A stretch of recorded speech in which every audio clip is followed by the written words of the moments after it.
Yo, what's going on, everybody? Welcome back. My name is Dwayne James, and this is Mental Wellness Mondays. It is a pleasure to have you guys back here with me again this week. This week, we're going to be talking about anxiety. So the goal of this episode will be to give you like a foundational knowledge about anxiety, provide you guys with some really interesting statistics about anxiety, and to just kind of close up this whole episode with ways that you can combat anxiety. So to get started with this discussion on anxiety, I'd first like to start by defining what it is. So the Webster definition of anxiety is the feeling of worry, uncertainty, or unease, typically about an imminent event or something with an uncertain outcome. So pretty much what that definition means to me is that anxiety is the fear of the unknown. Anxiety and Depression Association of America conducted a study and survey and found out that about 40 million people, adults specifically 18 and older in the United States, have some form of anxiety, whether that be generalized anxiety, social anxiety, obsessive compulsive disorder, or some type of paranoia, right? And within that 40 million population, about 37% of those people actually seek or sought out treatment for the anxiety. So I just want to break that down for a moment and take a minute to really discuss that, because for me, the first thing that came to mind was, if anxiety is the fear of the unknown, how the hell do we expect somebody to go and find services on their own when they may be concerned or worried about what that service may be? You see what I'm saying? And I think this is the reason why it is important for us to have community, number one, because we need to understand and identify what these, characteristics of anxiety look like in order to help a loved one or whoever it is find the services that they need, right? Another stat that I found quite interesting but not surprising at all is that anxiety is the most common mental health disorder in the African American community, specifically affecting African American women the most.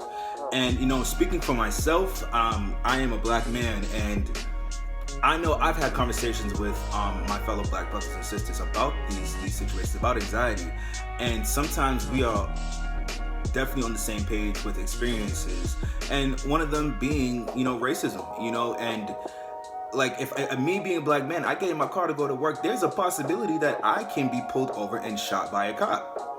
And that is anxiety provoking, right?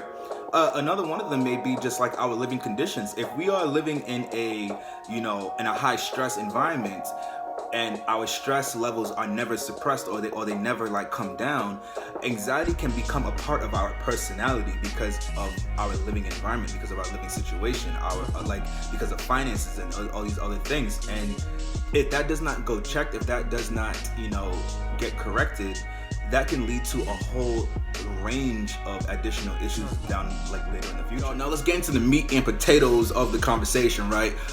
How do we combat anxiety?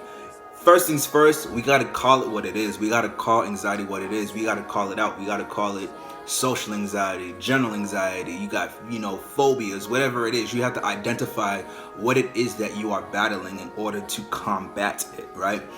I remember growing up myself where I felt like I suffered from anxiety, but I don't think my family, my immediate family knew what that was. So it was much more like, pray about it. You're not praying enough. You're not doing these things. And though those things can be helpful, it takes sometimes a little bit more action. And that was the missing component most of the time. So I began to realize and identify what these things were later on in life. Secondly, I think it's important for us to identify how it looks and feels, right? So if I am a person who suffers from anxiety, it's very important for me to know how it manifests, how it looks, right? So it can be from the desire to always be in control of whatever narrative or whatever issue or whatever it is I'm facing, to having stomach pains or the bubble guts, right? That is a triggering sign of anxiety for an individual, right? And if I know these things are coming up, I know that I need to, kind of hype up the self-care to take care of myself in order for it not to impede on my day-to-day living. We can remember that anxiety can also be a motivating factor for some, right? And that can fall in a range of different categories. So it can be meeting a deadline for an exam or paper, or preparing for a presentation, or recording a video for Instagram, right? But we need to be aware that when the anxiety begins to cripple our daily living, or begin to kind of prevent us from moving forward in some cases, that we need to begin to seek help and figure out what it is we need to do to suppress that anxiety. All right, you guys, that wraps up another episode of Mental Wellness Mondays. Like always, if you guys are liking what's going on over here, hit the like button, drop a comment, share it to show some support. I'll be back Wednesday to have our live discussion on this week's topic of anxiety.